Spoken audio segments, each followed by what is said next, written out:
Jesus não tem nenhum resto mortal. Claro, ele comprovado e ressuscitou. achado. Ressuscitou com o corpo junto. Agora Maria Padilha tem. Vai em Sevilha que você vê os ossos dela lá enterrados, entendeu? Porque ela tá morta.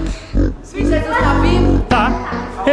É exatamente isso que a Bíblia apresenta, que Jesus Ele tá ressuscitou vivendo através e está à de você. destra do Pai. E ele ressuscitou É com o isso. corpo e tudo. Matéria, então já Claro, contradiziu é exatamente isso que a Bíblia ensina.